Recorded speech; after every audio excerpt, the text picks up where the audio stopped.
Hola amigas del Camino de las Mariposas, ¿cómo están? Vamos a continuar con nuestra sección Libros que la Iglesia prohibió y vamos a hablar de Montesquieu. Y bueno, Charles de Secondat, señor de La Bret y barón de Montesquieu, nació en 1689 en La Bret, cerca de Burdeos, Francia, dentro de una familia noble que poseía tierras, privilegios y cargos públicos, es decir, nuestro amigo Montesquieu pobre no era. Esto es importante porque Montesquieu no escribía desde la marginalidad ni desde el resentimiento social, sino desde el interior mismo de la élite política y jurídica de su tiempo. Es decir, no escribía como otros autores desde la pobreza o desde el no acceso a ciertas cosas, sino que él sí tenía acceso absolutamente a todo lo que se podía tener acceso porque tenía dinero y tenía una familia pues que tenía una buena posición social, pero aún así desde esa posición él decide escribir y hacer toda la revolución que hizo con su libro y bueno, hasta la iglesia lo vetó. Y precisamente por ello, a diferencia de otros filósofos ilustrados, su punto de partida no fue la búsqueda abstracta de la igualdad, sino la reforma del sistema desde dentro, un sistema que conocía profundamente.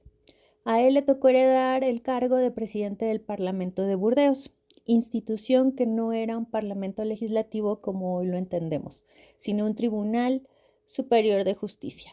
Desde ahí juzgó personas reales con conflictos reales y pudo observar de primera mano cómo la ley no se aplicaba de manera igualitaria, sino que variaba según la posición social del acusado.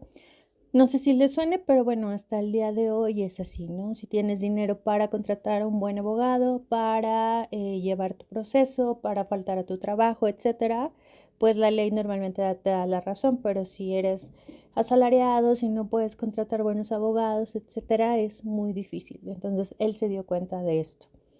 Esta experiencia marcó profundamente a Montesquieu, quien fue testigo de cómo la aplicación rígida de las leyes producía injusticias evidentes, de castigos proporcionados contra la clase trabajadora y de cómo el poder judicial podía funcionar tanto como instrumento de opresión como freno al abuso.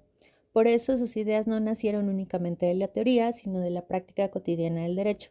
Es decir, él no satanizaba ni decía que estuviera mal tener tribunales. Al contrario, hacen falta. Sin embargo, estos tenían que tener leyes adecuadas y estas leyes tenían que ser leídas de la mejor manera para ayudar a la gente.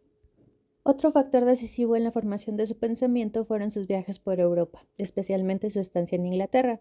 Ahí observó un modelo político radicalmente distinto al francés, un rey limitado por el parlamento, jueces con relativa independencia y una prensa considerablemente más libre. Esta experiencia reforzó su convicción de que el orden político no dependía de la autoridad absoluta, sino del equilibrio entre poderes. Montesquieu vivió bajo los reinados de Luis XIV y Luis XV, en un contexto donde el monarca concentraba todo el poder. La Iglesia legitimaba el orden político y la disidencia era severamente castigada. A partir de ello llegó a una conclusión fundamental. El abuso del poder no proviene necesariamente del mal carácter de los gobernantes, sino de la ausencia de límites institucionales. De ahí su insistencia en los frenos legales y estructurales al poder.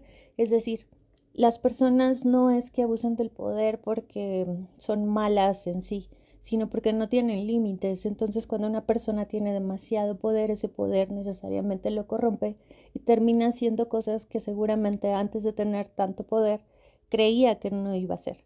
Por lo tanto, es muy importante que las leyes pongan límites a todos los gobernantes. Un tercer elemento clave en su pensamiento fue su formación intelectual.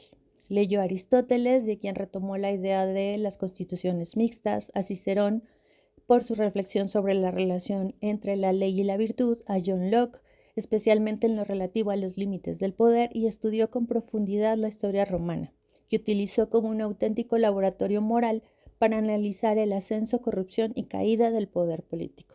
En cuanto a sus creencias, Montesquieu no era ateo. Creía en Dios y consideraba que la religión podía contribuir a la moral social. Sin embargo, rechazaba firmemente que la fe se utilizara como herramienta de control político o que se confundiera la verdad espiritual con el poder coercitivo. Su conflicto, por tanto, no fue con la fe, sino con la Iglesia como institución de poder. Es decir, recordemos que en aquel entonces se creía que los reyes eran elegidos por Dios por un tema divino y la iglesia era quien apoyaba esta idea. Por lo tanto, Montesquieu contra lo que quería luchar era contra esa parte, no contra la fe, ni contra Dios, ni contra nada, sino de este abuso de poder que se hacía en aquel entonces.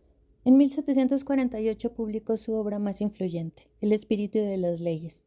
Este no es un libro de leyes en sentido técnico, sino una reflexión profunda sobre por qué las leyes deben ser justas y cómo deben estructurarse para evitar el abuso de poder. Entre sus ideas centrales destacan: las leyes deben adaptarse a la realidad humana y social, no imponer ideales abstractos. La libertad no consiste en ausencia de reglas, sino en vivir bajo leyes que no opriman. Cuando todo el poder se concentra en una sola instancia, la libertad desaparece. Es decir, el poder debe estar dividido, debe haber un contrapeso de poderes, como en México, que es el poder judicial, el poder legislativo y el poder ejecutivo, que están en el presidente, en el Congreso de la Unión y en nuestros tribunales. Bueno, y así Montesquieu